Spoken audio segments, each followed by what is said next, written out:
Magbitiw sa pwesto. Wow! Magbitiw sa pwesto ang maayos na nagtatrabaho na iniinsulto nyo. Pero ang iniinsulto nyo, hanggat mamatay kayo, mas nagtatrabaho pa kaysa sa idolo nyo.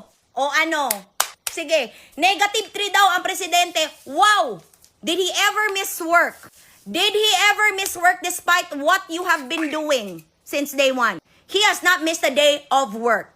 How many days have your idol missed work because she was somewhere else gallivanting? Because she was somewhere else talking shit about the Philippine government that she is actually a part of. That's why I'm pissed. Because I supported that bullshit. Because I support that na dapat, di ba? Kaya pinapanalo para walang away. Tas ngayon manggugulo and you want us all na madamay kami dyan.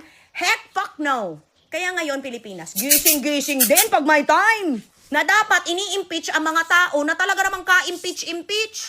Ang dapat, kinukunan ng pwesto ang mga tao na binigyan nga ng pwesto ng maayos, tapos nang gagago na nasa pwesto na. Kasi hindi akba sa gusto nila ang nangyayari.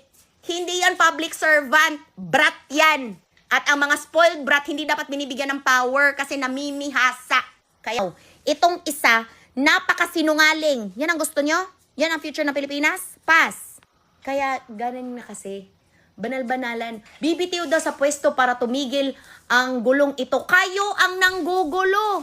Kasi kayo ang talagang mukhang power. Kayo naman ang hindi capable. Kayo naman tong mga bobo. Tapos ngayon, sasabihin nyo na bibitiw sa pwesto para matigil ang gulo. Huy! All of a sudden, hindi na kayo associated to a group. All of a sudden, independent na kayo. But you spent all these years hating on people that do not support the bullshit that you are supporting.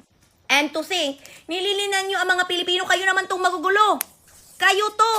Kayo tong magugulo at kayo ang totoong tambaloslos. Tambaloslos na ang taas-taas ng rating, wala namang trabaho ang ginagawa. Ano yun? Nanggagago?